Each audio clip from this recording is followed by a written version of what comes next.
क्योंकि काल भगवान ने, ब्रह्म ने, उस महाब्रह्मा, महाविष्णु, महाशिव रूप में रहने वाले उस गुप्त काल ने प्रकृति देवी को सख्त आदेश दिए थे कि मेरा भेद मत बताना, और बता भी देगी तो मैं किसी भी योग विधि से, किसी वेद विधि से नहीं प्राप्त हो सकता।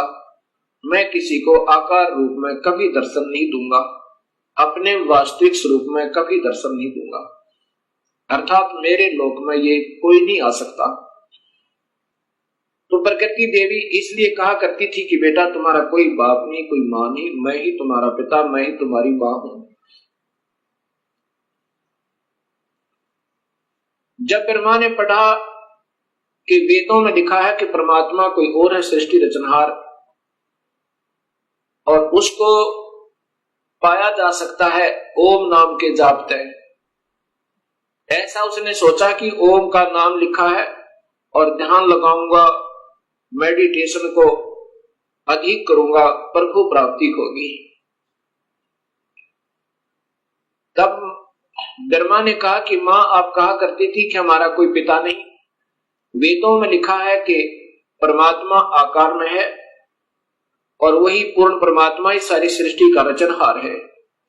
उसके पाने का ओ मंत्र भी लिखा है, यही मंत्र है जो उसको पाने का, ऐसा ही होगा। ऐसा विचार करके ब्रह्मा ने कहा कि मैं पिता के दर्शन करूंगा। माई ने कहा कि बेटा वो तुम्हें कभी दर्शन नहीं देगा, तुम्हारा पिता। ब्रह्मा ने कहा कि मां अब आपकी बातों पर विश्वास नहीं होता, मैं पिता की तलाश करूंगा, अर्थात परमेश्वर को ढूंढूंगा। माई ने कहा कि यदि तुम्हें पिता नहीं मिला तो क्या करेगा? ब्रह्मा ने कहा कि मैं फिर वापस नहीं आऊंगा, दर्शन नहीं दूंगा आपको। ऐसा सोचकर, ऐसा कहकर ब्रह्मा वहां से चल पड़ा। एकांत स्थान पर जाकर 4 युग तक मेडिटेशन किया, ध्यान किया, ओम नाम का जाप किया। प्रभु प्राप्ति नहीं हुई। अब शर्मिंदा वापस नहीं आ रहा है। तब आकाशवाणी काल ने की प्रकृति देवी को कि सृष्टि प्रारंभ करो, जीवों की उत्पत्ति करो। तब प्रकृति देवी ने कहा कि तेरा जेठा बेटा, ज्येष्ठ पुत्र ब्रह्मा आपकी तलाश में हट करके गया हुआ है। तब निरंजन ने कहा कि मैं कभी किसी को किसी भी वेद विधि, वर्णित विधि से कोई दर्शन नहीं दूंगा, मेरी प्राप्ति नहीं हो सकती, उसको वापस बुलाओ।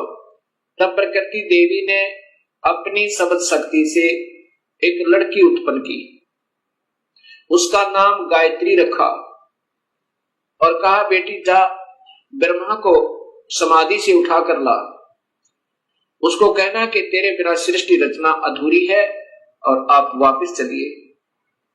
अब वो गायत्री देवी जब वहां पहुंची ब्रह्मा के पास, ब्रह्मा के चरण छुए, ब्रह्मा का ध्यान भंग हुआ।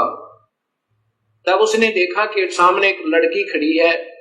ब्रह्मा गुस्से में आकर कहता है कि तूने मेरा तप भंग कर दिया, तू कौन पापचारिणी आ गई, मैं तुझे श्राप देता हूं।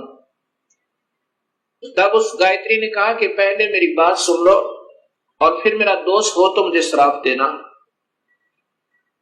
मुझे मां ने भेजा है आपको लिवा लाने के लिए, आपके बिना सृष्टि रचना प्रारंभ नहीं हो रही, जीवों की उत्पत्ति नहीं हो रही और आप वापस चलिए। तब ब्रह्मा जी ने कहा कि गायत्री कैसे चलूं मैं मां के पास, मुझे शर्म लगती है, पिता के दर्शन हुए नहीं और मैं कहकर आया था कि मां यदि पिता के दर्शन नहीं हुए तो मैं वापस नहीं आऊंगा, दर्शन दूंगा। ब्रह्मा ने कहा गायत्री से कि यदि तू मेरी झूठी गवाही देवे तो मैं चलूं कि पिता के दर्शन अर्थात प्रभु की प्राप्ति हो गई।